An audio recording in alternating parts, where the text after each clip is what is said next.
इस उद्घाटन सत्र में बीज वक्तव्य देना था, लेकिन स्वास्थ्य ठीक नहीं होने की वजह से वो हमारे साथ यहाँ नहीं जुड़ पाए, लेकिन ऑनलाइन जुड़े हुए हैं। उनकी पत्नी शिवानी जी भी हमारे साथ जुड़ी हुई हैं, जो साहित्य प्रेमी है, और उन्होंने अपनी शुभकामनाएं हमें भेजी हैं। हम सर का अभिनंदन करते हैं, सर का धन्यवाद करते हैं। वीर भारत तलवार सर हमें ऑनलाइन सुन रहे हैं गूगल मीट पर। डॉक्टर प्रभात जी जर्मनी से तैयार रहे, हम इनके बाद उन्हीं को बुलाना चाहते हैं। उससे पहले हमारे बीच बताना चाहता हूं कि हमारे बीच मधेपुरा की साहित्यकार शांति यादव जी हमारे बीच हैं, हम उनका भी स्वागत करते हैं। हमारे बीच बनारस से चल के सुचिता वर्मा जी आई हैं, मिजोरम विश्वविद्यालय से डॉक्टर अमीश वर्मा जी हैं, कौशल कुमार मधुकर बिहार सरकार में अधिकारी हैं। हमारे बीच है डॉक्टर वंदना प्रसाद, पूर्णिया विश्वविद्यालय से डॉक्टर विशाल, आरा विश्वविद्यालय से डॉक्टर लल्टू, मुजफ्फरपुर विश्वविद्यालय से हमारे बीच जुड़े हुए हैं। और मैं प्रभात जी को आमंत्रित करना चाहता हूं। प्रभात जी CSDS में असिस्टेंट प्रोफेसर हैं और आजकल जर्मनी के हाइडेलबर्ग विश्वविद्यालय के Kate Hamburg centre for apocalyptic and post apocalyptic studies में फेलो हैं। हमारे साथ गूगल मीट पर जुड़े हुए हैं। द्विभाषी साहित्यकार हैं और जो प्रतिष्ठित हिंदी की पत्रिका है प्रतिमान, उसके सह संपादक हैं। और मैं सभी वक्ताओं से अनुरोध करता हूं, इस सत्र को 1:30 बजे खत्म हो जाना था, 2 बज गया है। वक्ताओं की संख्या बहुत ज्यादा है, इसलिए 10 मिनट के अंदर अपनी बात को रखें तो बहुत बहुत आभार होगा आपका। अपनी बात रखेंगे। हमारे बीच मौजूद हैं अध्यक्ष हैं हिंदी विभाग राजकीय महिला महाविद्यालय सेवापुरी वाराणसी में। इनकी पढ़ाई लिखाई MA MPhil PhD JNU से हुई है और इनकी जो चर्चित किताब है जिसका मैंने जिक्र किया, जाति के प्रश्न पर कविता काफी चर्चित हुई। निराला काव्य कोश, निराला शब्दकोश और कोश को लेकर हिंदी साहित्य में नया काम कर रहे हैं कमलेश वर्मा जी, और कल ही इनको अयोध्या प्रसाद खत्री स्मृति सम्मान मिला है। इससे पहले सीताराम शास्त्री स्मृति पुरस्कार, ऐसे कई पुरस्कार, कई संपादित किताबें, मौलिक किताबें और देश के अलग अलग विश्वविद्यालयों में बोलते रहे प्रोफेसर कमलेश वर्मा, और जो वंचित तबका है उसके लिए लगातार लिख रहे हैं। मैं आदर और एहतराम के साथ आमंत्रित करता हूं प्रोफेसर कमलेश वर्मा, और तालियों के साथ आप लोग उनका स्वागत करेंगे। भूपेंद्र नारायण सर, ये ऐसे बोलने में आवाज पहुंचेगी। वाणिज्य महाविद्यालय में इस संगोष्ठी में आए हुए सब लोगों के प्रति मैं अपना आदर प्रकट करता हूँ। मंच पर आसीन विद्वज्जनों को प्रणाम करता हूँ और जिस विषय पर मुझे बोलना है 10-12 मिनट के भीतर अपनी बात कहने की कोशिश करता हूँ। मेरा विषय है समकालीन हिंदी कविता में जाति के प्रश्न। जाति के सवालों को लेकर हिंदी कविता में सबसे ज्यादा मुखरित स्वर यदि किसी का मिलता है तो वह कबीर का मिलता है। कबीर के बाद तुलसीदास की कविताओं में जाति के सवाल नाम ले ले करके उठाए गए हैं, जातियों के नाम भी लिए गए हैं और वर्ण व्यवस्था से संबंधित बहुत सारी जटिल और सरल बातें वहां कही गई हैं। लेकिन हम ज्यादातर हिंदी के कवियों के यहाँ पाते हैं कि जाति के सवाल पर वे लगभग या तो चुप है या बात करते हैं तो थोड़ी बहुत बात करते हैं, बहुत खुल करके वे बात करना नहीं चाहते हैं।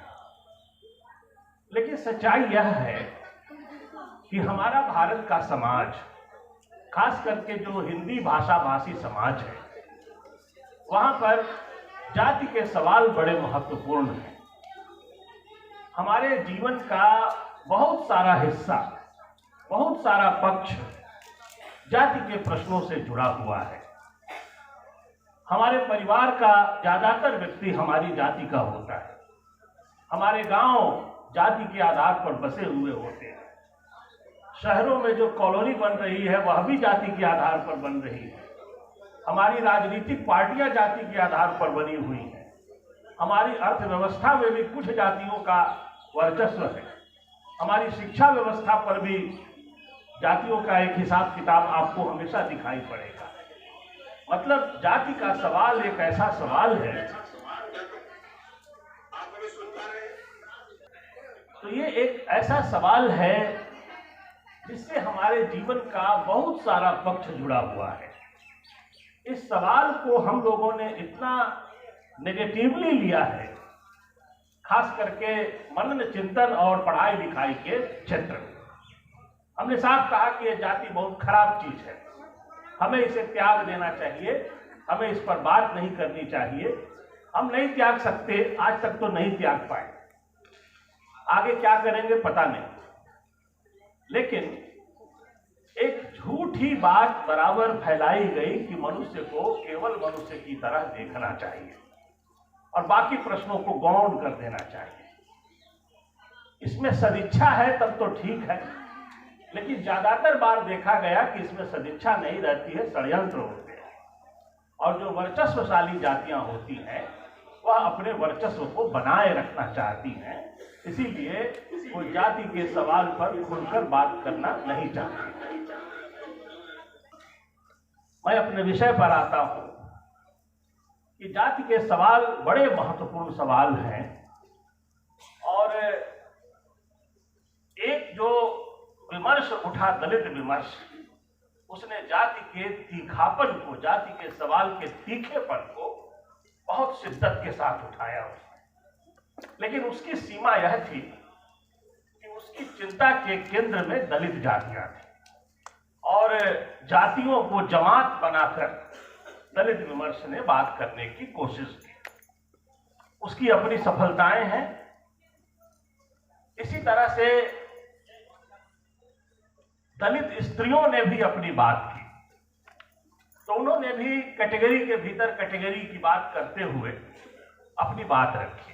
ये सब सच थे, लेकिन धीरे धीरे यह महसूस किया जा रहा है कि जाति का सवाल केवल दलित संदर्भ में नहीं आता है, वह सभी जातियों के संदर्भ में आता है।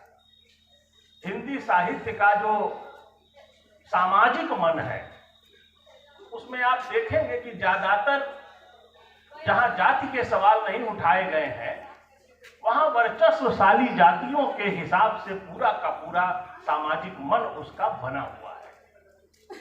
जब पिछड़ी जातियां प्रवेश करती हैं पढ़ाई लिखाई के क्षेत्र में, लेखन के क्षेत्र में, तो पिछड़ी जातियों के कुछ कवियों ने जाति के सवाल को दूसरे ढंग से उठाया है।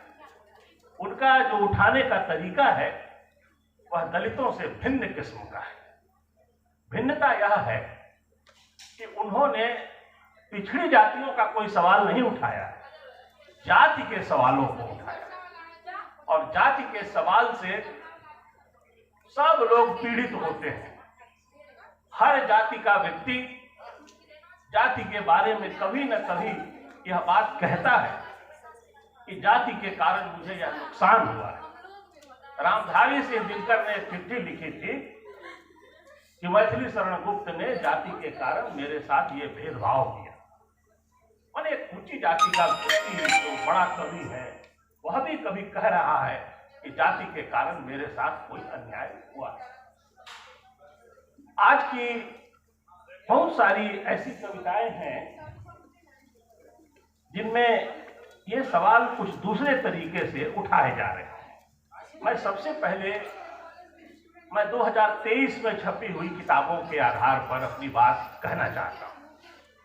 2023 में कृष्ण कल्पित की एक किताब आई, रेखते के बीज और अन्य कविताएं। रेखते के बीज और अन्य कविताएं में एक कविता है जिसमें कृष्ण कल्पित कहते हैं कि मैं उस ब्राह्मण प्रेमिका को नहीं भूल सकता जो मुझे ये चीज खिलाती थी। मैं उस बनिया प्रेमिका को नहीं भूल सकता जो मेरे लिए फला कपड़ा लाती थी। मैं उस कुम्हारन प्रेमिका को नहीं भूल सकता जो मुझे घड़े का ठंडा पानी पिलाती थी।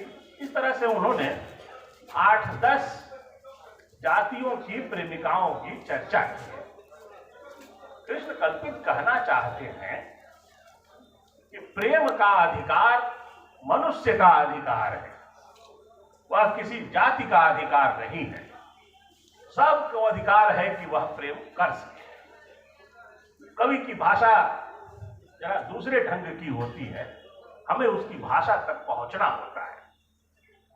कई किताबें ऐसी भी आई हैं जिनमें जाति का कोई सवाल 2023 में भी कवि की चिंता का विषय नहीं है। मैं ये नहीं कहता कि हर कवि इस विषय पे लिखे। जैसे सुभाष राय की किताब आई मूर्तियों के जंगल में, जैसे पूनम सिंह की मुजफ्फरपुर की है, उनकी किताब आई उजाड़ लोकतंत्र में। इन किताबों में जातियों के सवाल पर कोई बात नहीं कही गई है, लेकिन कुछ कवि ऐसे हैं जिन्होंने अभी शुरुआत की है और वो जवाब देने की कोशिश कर रहे हैं। ये बात ठीक है कि ये कवि बहुत अच्छे और सफल कवि के रूप में अभी स्थापित नहीं हुए हैं।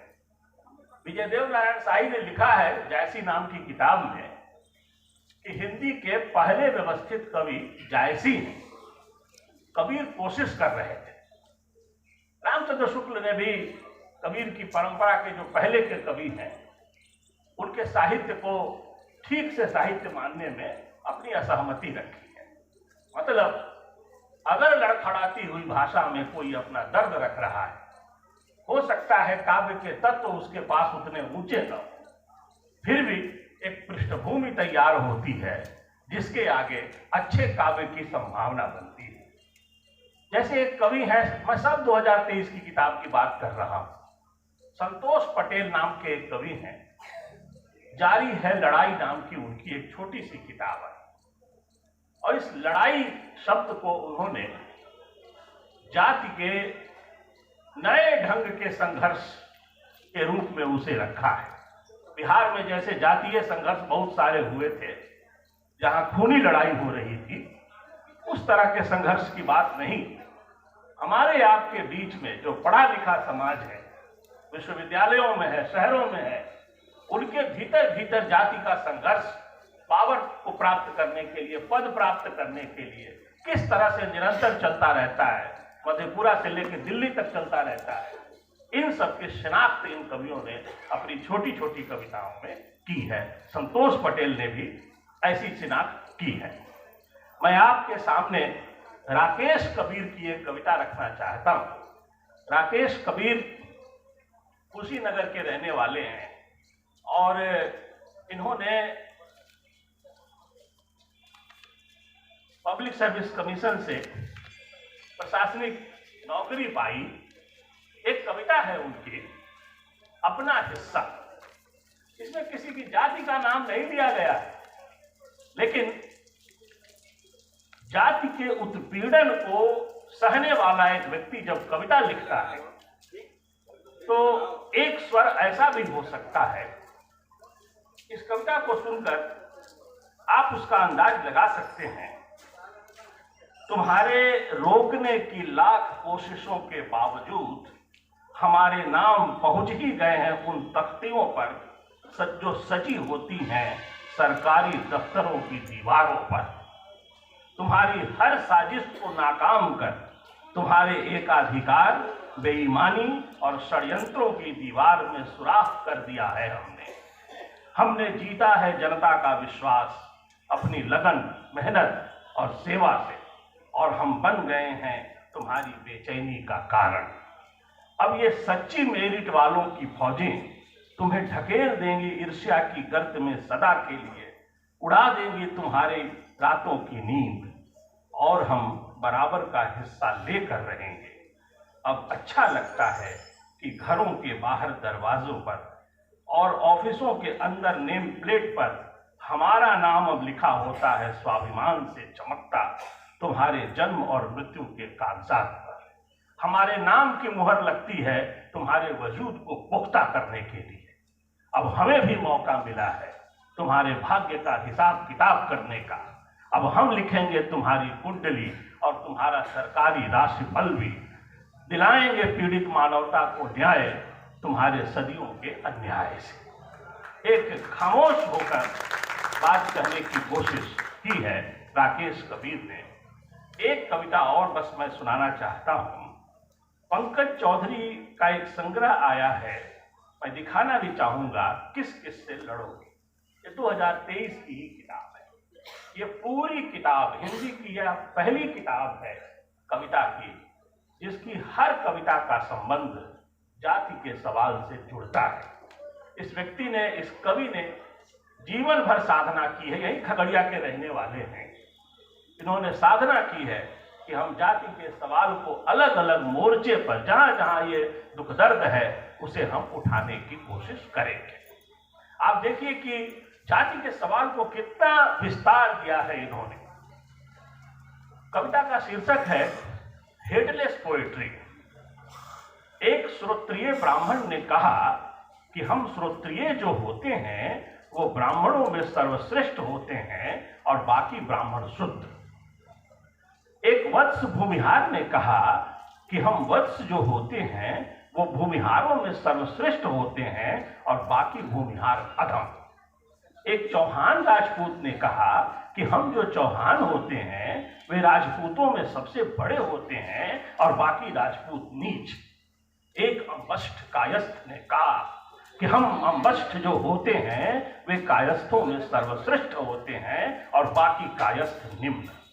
एक भगत कलवार ने कहा कि हम भगत जो होते हैं वे कलवारों में सर्वश्रेष्ठ होते हैं और बाकी कलवार अंत्यज। एक कृष्णायत यादव ने कहा कि हम कृष्णायत जो होते हैं वो यादवों में सर्वश्रेष्ठ होते हैं और बाकी यादव कमी। एक अवधिया कुर्मी ने कहा कि हम अवधिया जो होते हैं वे कुर्मियों में सर्वश्रेष्ठ होते हैं और बाकी कुर्मी चांडाल। एक मौर्य कोयरी ने कहा कि हम जो मौर्य होते हैं वो कोयरियों में सर्वश्रेष्ठ होते हैं और बाकी कोयरी अज्ञात कुलहीन।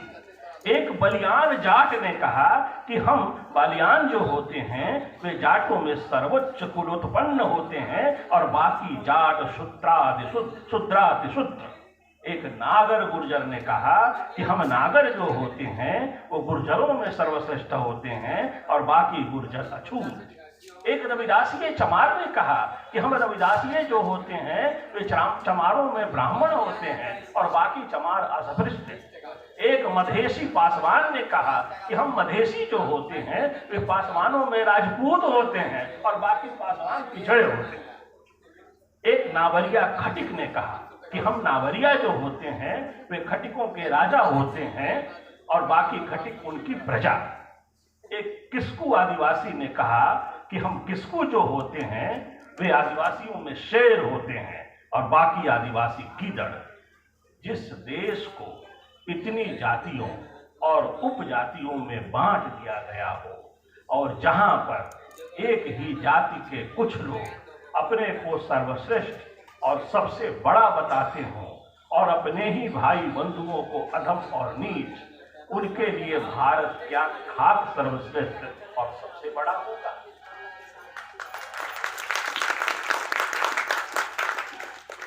जाति के सवाल को हिंदी के कवियों ने अब बहुत गंभीरता से लेना शुरू किया है और इसे दलित, पिछड़ा, सवर्ण, जो इस तरह की जमात बनाकर साहित्य रचने की कोशिश की जाती है, सच्चाई यही है कि यह कोशिश राजनीति के लिए ज्यादा लाभदायी है, समाज को समझने के लिए बहुत लाभदायी नहीं है।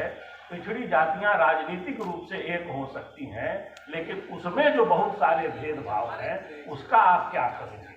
आगे एक बात और कहना चाहूंगा कि अली अनवर साहब ने पसमानदा लोगों को लेकर के एक आंदोलन चलाया है, जिसमें उन्होंने मुसलमानों के बीच में जो जाति आधारित भेदभाव है उनके बारे में बहुत विस्तार से काम किया है।